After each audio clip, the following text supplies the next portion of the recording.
Today I want to talk about composition. No doubt you have heard of the rule of thirds. And if you go ahead and Google rule of thirds, you'll probably come up with this list of results. And if you click here on images, we'll get a whole listing of different images for rule of thirds.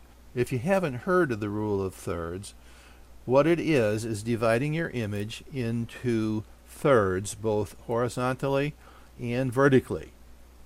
And when you do this, you will have intersecting lines. And the intersection of these lines become PowerPoints. And as you can tell in the images, the important part of the subject is always on one of these PowerPoints, like the bee, or this lighthouse, this puppy. And if I just scroll through here, you can see how the rule of thirds basically works. You always try to put the important part of your subject on the rule of thirds. And it doesn't always have to be in the upper part of the photo. You can also have a PowerPoint in the lower part of the photo. Okay, so that is the most basic form of composition. So let's go a little bit beyond the rule of thirds and go into some of the other aspects of composition. Here I have two images that were taken from the February issue of SkipPhotographers.com newsletter. The first image is of Dallas, Texas at night.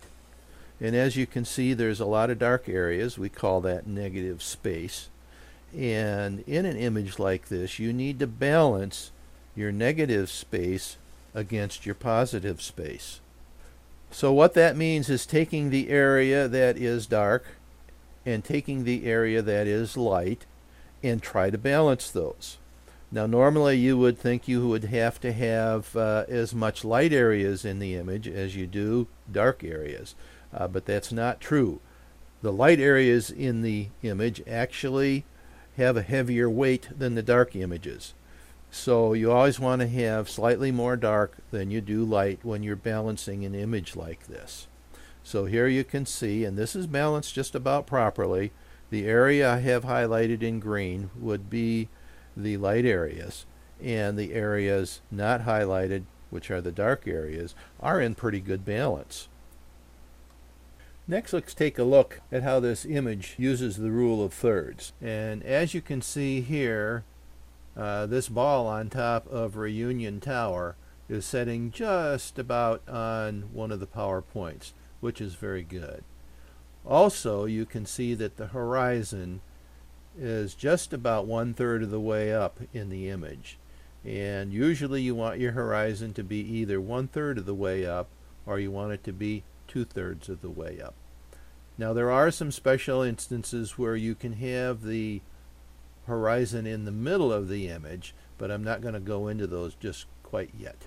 The next aspect of composition I want to talk about is using a foreground, a midground, and a background to balance your image. Now your foreground, your midground, and your background should be uniquely different. And they can be separated by color, by brightness, by sharpness, by texture, by pattern, and probably some other things. But they should be uniquely different so that the viewer can see a change between the foreground, the midground, and the background. Okay, so here's the next image. This is of the desert in Arizona, and let's take a look at the foreground. Now you notice the foreground is not perfectly horizontal. The foreground, the midground, which is in the middle, and the background don't necessarily have to be in a horizontal position, just so long as they're separated by color, brightness, texture, what have you. And in this image you can see the horizon is approximately 2/3 of the way up in the image. Alright, so now let's look at how this image stacks up with the rule of thirds. Alright, let's see how this image uses rule of thirds. And I'm looking at that, and there is no specific subject on any one of the PowerPoints. However, This image does have leading lines, which is another aspect of composition.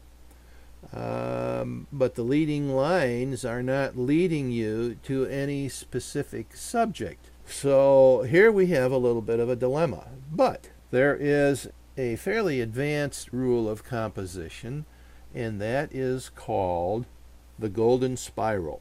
And to my way of seeing this image, I think this composition fits the spiral perfectly.